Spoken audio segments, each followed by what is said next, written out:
Wes, hi, mein friend, and welcome to yet another video. And your dear old European lore is back, my dear friends. The 1st of April, but this is not April Fools. No, my dear friends. This is true. Now, this video is going to show you what awesome and fantastic, extraordinary Tolkien content we can await. We can be looking forward to in 2023. And believe me, yes, in the midst of all the bad entertainment that we are getting today, all the bad TV shows and films and comic books and literature in general, there are things that we can be excited about. Yes, they are all reprints, but hey, I always say that. Do you want good entertainment?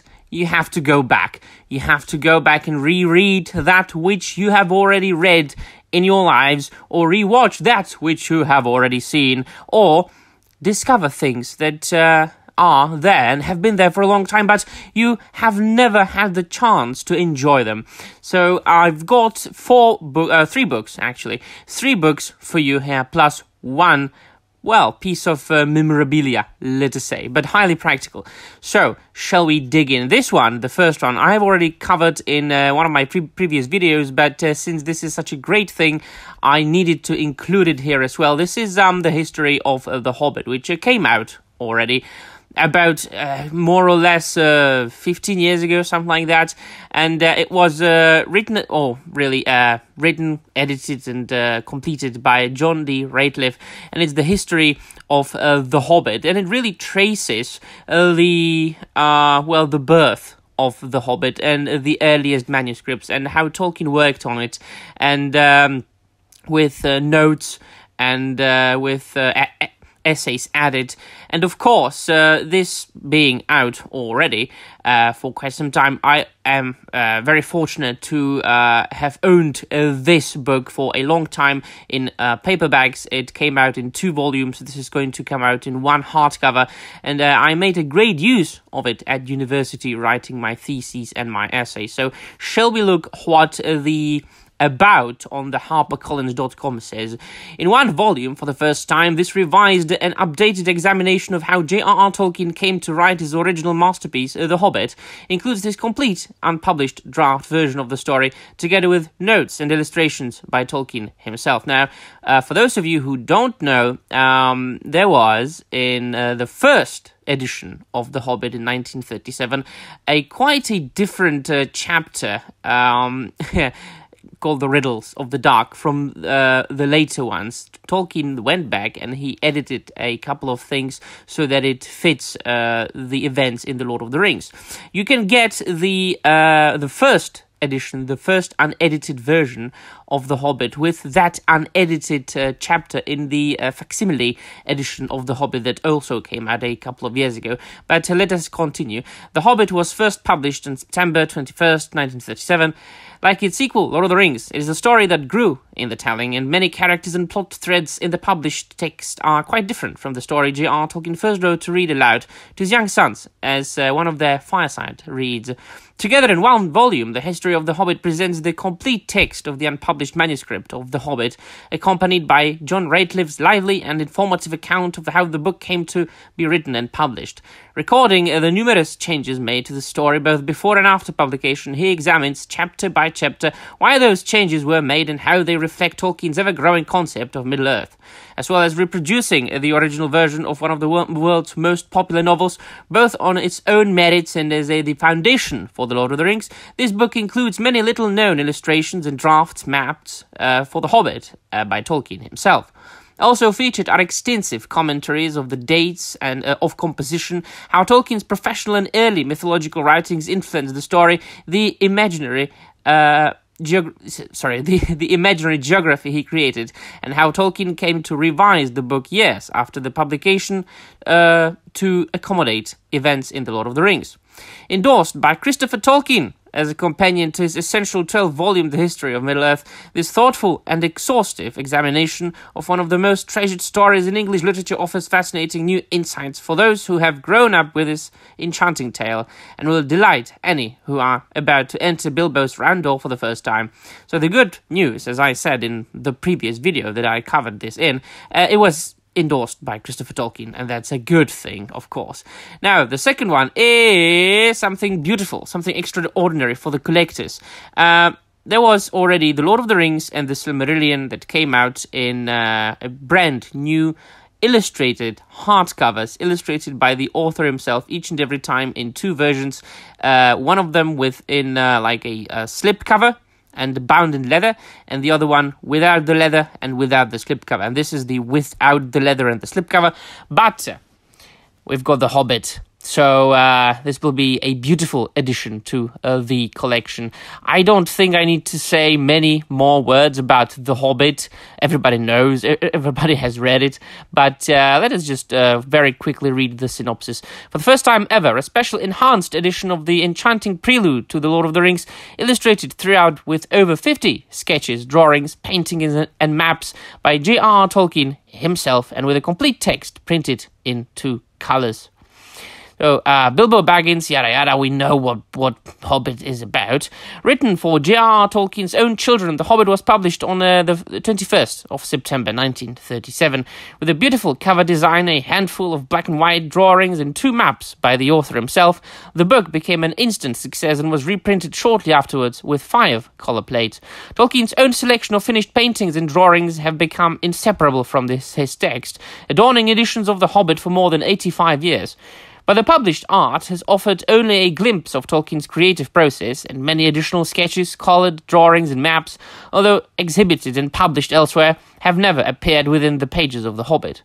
In this unique enhanced edition of Tolkien's enchanting classic tale, the full panoply of his art is reproduced for the first time, presenting more than 50 illustrations to accompany Bilbo Baggins on his adventure there and back again.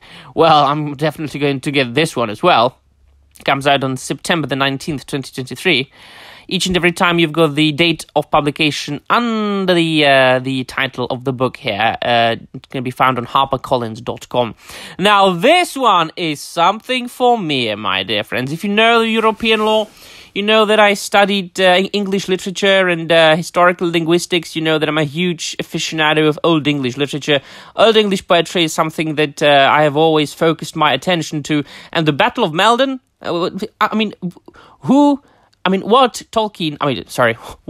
English aficionado doesn't know the Battle of Maldon? And what is interesting about this is that Tolkien obviously loved Old English and the history of the Anglo-Saxons, so on and so forth. And so of course, besides Beowulf and other poems, he delved into the Battle of Maldon. And it's incomplete, what we have, the extant version. And so instead of really trying to find out what happened, he just wrote a sequel. He just wrote it. And his own poem is called The Homecoming of Byrhtnoth. And this edition will include Tolkien's own prose translation of the Battle of Maldon, along with the Homecoming of Byrhtnoth, and it will come out in a beautiful hardcover. Again, it'll be out on June the 6th, 2023, and let us read the synopsis. The first ever standalone edition of one of J.R.R. Tolkien's most important poetic dramas that explores timely themes such as the nature of heroism and chivalry during war, featuring previously unpublished and never before seen texts and drafts. In 991 AD, the Vikings attacked an Anglo-Saxon defense force led by their Duke Byrhtnoth, resulting in brutal fighting along the banks of the river Blackwater near Maldon in Essex. The attack is widely considered one of the defining conflicts of 10th century England due to its being immortalized in the poem The Battle of Maldon. Written shortly after the battle, the poem now survives only as a 325-line fragment, but its value to today is incalculable, not just as heroic tale, but in vividly expressing the lost language of our ancestors and celebrating ideals of loyalty and friendship. J.R.R. Tolkien considered the Battle of Maldon the last surviving fragment of ancient English heroic minstrelsy. It would inspire him to compose during the 1930s his own dramatic verse dialogue, The Homecoming of Byrhtnoth, Berthelm's son, which imagines the aftermath of the great battle when 2 of Byrhtnoth's retainers come to retrieve the Duke's body. Leading Tolkien scholar Peter Grybuskas presents for the very first time J.R.R. Tolkien's own prose translation, The Battle of Maldon, together with the definitive treatment of the homecoming of Byrhtnoth and its accompanying essays. Also included, and never before published, is Tolkien's bravura lecture, The Tradition of Versification in Old English. Oh, gee, I am so looking forward to this edition. It's all your good old European law loves. Old English literature, Old English poetry, Tolkien, and his lectures and his texts on the Old English verse. Now, if you don't know, myself, I have published my own poetry collection, and it's all written in the tradition of the old Beowulfian Anglo-Saxon verse, the alliterative verse. And so, you can imagine how excited I am about this one. Illuminated with insightful notes and commentary, he has produced a definitive critical edition of these works and argues compellingly that Beowulf accepted the Battle of Maldon may well have been the Old English poem that most influenced Tolkien's fiction, most dramatically within the pages of The Lord of the Rings.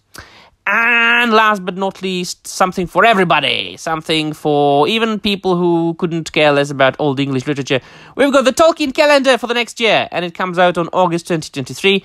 And, it's Ellen Lee. Come on, it's Ellen Lee. In previous years, we have had some calendars who also featured, other artists. But let me tell you, I have always preferred the art of Ellen Lee in my Tolkien. So let us read the synopsis and then we shall end the video. The official Tolkien calendar this year containing 13 stunning paintings inspired by J.R.R. Tolkien's The Fall of Númenor, featuring breathtaking artwork by Ellen Lee with 2 new pieces unique to this calendar. The official Tolkien calendar has become an established publication, eagerly anticipated by Tolkien fans all over the world. Previous Tolkien calendars have become highly desired collector's items, and this year's will doubtless be an essential purchase for Middle-earth fans everywhere. This year's calendar features 13 full-color paintings of scenes from across the Second Age of Middle-earth, famously described by Tolkien as a dark age, and not very much of its history is, or need be, told. Oh, I love you, HarperCollins. I love you. Look at that synopsis. Look at that. They added it. Or need be told. Listen, Amazon. Listen to that. It doesn't need to be told, you nitwits. If Tolkien didn't tell it, you really don't need to tell it. All right, then.